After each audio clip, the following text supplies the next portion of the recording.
All right, now you heard exclusively from Walmart's U.S. CEO that the company is doing a lot of good for its workers and promoting tens of thousands of them over the course of just the last couple of months. So they're doing what they should be doing. Unions say they're not doing what they should be doing. So it's time to clash over the cash. Girdusky says give Walmart a break. Jim Kessler says not so fast. So, Jim, you're not buying a lot of the stuff that the Walmart U.S. CEO just said. Well, look, I think he makes a lot of excellent points. And let me just begin by concurring with something that he said that I think is incredibly important, which is it's not where you start, but it's where you end up.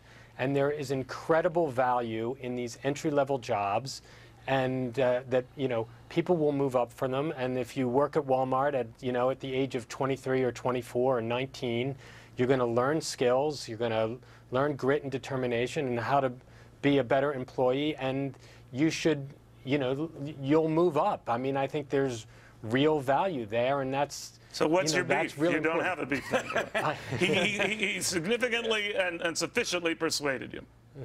Well, look, I'm a Democrat. I'm a longtime Democrat. I've never been part of the bash Walmart crowd because I think that the Walmarts of the world and the McDonald's of the world provide a very valuable service for entry-level work. And so you disagree with the unions that are making this a big target and a cause célèbre through the next couple of weeks? Yeah, look, I get where they're coming from, and this is the battle that they're having, and I understand why unions play that role. I also think, look, there is a fact that's going on in this country, which is private sector union membership is down, and a lot of what employers are doing now are what unions guaranteed in the past, and I think Walmart has become a better employer than it was years ago.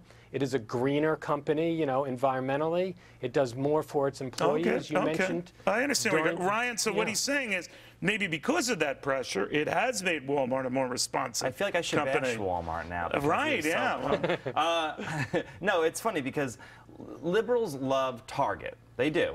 Target, they love the French, they love everything about the French, and they generally hate American companies like Walmart. And it doesn't. I don't understand it because it's interesting that Target has a lot of red too. They also have kidding. They have all the same stuff. It's all stuff from China. So the idea that it's just a lot of it comes from Korea. Well, I mean, yeah. Well, also, you know, I live in Queens, New York. They tried to build a Walmart. They couldn't build a Walmart. And where there was going to be one Walmart is now 5 99-cent stores. Does this make, you know, the worker improve in wages? No. Could they have improved better with Walmart? Possibly.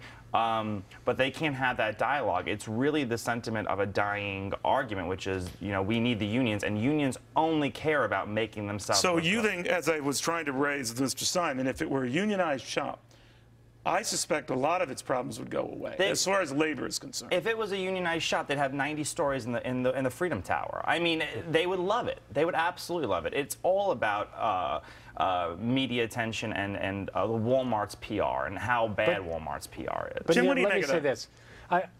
I think Walmart is a better company all around than it was 5, 10 years ago, and part of that pressure is the pressure that was put on by the progressive community. And I think, look, I think Walmart does a fine job both as a retailer and as an employer. But I think it's undeniable, but some of the reason is the pressure that was put on it. Well, I think there's something, what you say, no, I do. You know, obviously, they responded to this, and they're trying to look at this. But I also recognize, Ryan, what I've heard from the CEO is, don't forget what we offer people. Don't forget about our customers. Don't forget about the millions who, in hard-pressed in an environment, as you said, where prices are very high, that we provide a low-cost alternative. So while you're focused on our workers and whether we're treating them right, which he says they are, focus on our customers, and we're treating them right. Right. There's a reason that Walmart succeeds, and there's a reason why Walmart has succeeded across the entire country. There was that one case in Vermont where they were trying to build a Walmart for 29 years or something like that, and they said, no, we have zoning issues, we have legal issues, we have union issues. They fought it, and they built a Walmart there, and it's still there. So the institutions and the institutionalized left can fight it as often as they want, but the people love it, and for whatever reason, it's the service, it's the prices, it's whatever. That's the beauty of capitalism. If there is a market there to be had, and if there's customers looking for a certain product, and you provide that, and you provide it well, you're going to win in the end. Then, Jim, do you think a lot of your liberal friends, all good-hearted folks, would look at this and say, let's move on to other bigger battles?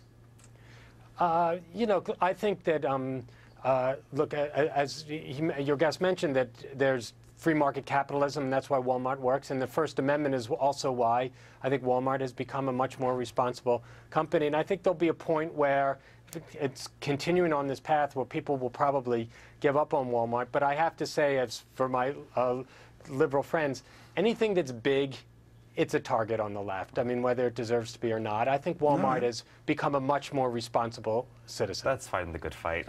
There you go. Well, you both expressed your views very, very well. Guys, thank you both very much.